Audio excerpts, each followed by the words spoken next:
Depuis quelques semaines, au niveau des principales artères de la ville de Niamey, on peut observer ces messages de sensibilisation du ministère des Finances sur la réforme de la facture certifiée.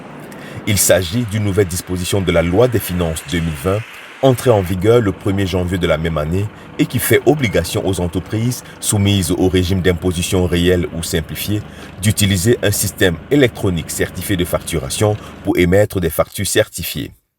Une mesure qui s'explique par la baisse de la taxe sur la valeur ajoutée depuis quelques années. Les quelques chiffres de la Direction générale des impôts indiquent qu'elle était de 43% en 2018, 32% en 2019 et 25% en 2020. La TVA, qui est la taxe sur la valeur ajoutée, qui est payée par les citoyens, constitue l'un des impôts qui rapporte plus de recettes à l'État. Donc, la DGI, la Direction générale des impôts, a constaté qu'il y a une fraude énorme qui s'opère au niveau des ventes de biens et de services par rapport à la facturation. En maîtrisant la facturation, la Direction générale des impôts va assurer, en tout cas, la mobilisation des ressources internes. Pour des raisons pratiques, la Direction générale des impôts avait donné un moratoire jusqu'au 31 août 2021. Malgré la réticence de certaines entreprises à s'y conformer, elle multiplie les rencontres d'échanges et d'informations comme celle-ci, organisée le 25 septembre dernier pour recueillir la contribution des entreprises pour leur pleine participation à cette initiative. Le Niger est le second pays de l'espace UEMOA à mettre en œuvre cette réforme de la facture certifiée après le Bénin. Pour les professionnels de la question au niveau des entreprises, elle faciliterait la disponibilité des statistiques, la modernisation du système de facturation et la réduction de la fraude et des contrôles fiscaux. Mais nous, en tant qu'ordre, nous sommes d'abord assujettis à l'impôt. Nous payons nous-mêmes l'impôt. Nous sommes des entreprises. Et c'est ce qui fait que donc, nous sommes concernés également par l'émission des factures certifiées.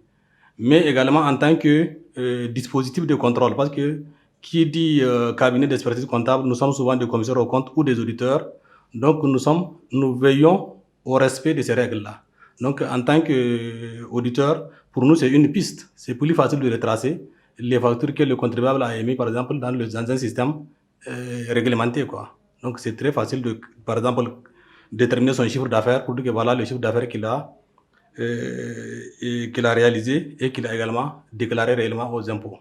Donc ça, de ce point de vue également, c'est une bonne chose pour nous, pas en tant que contribuable tout court.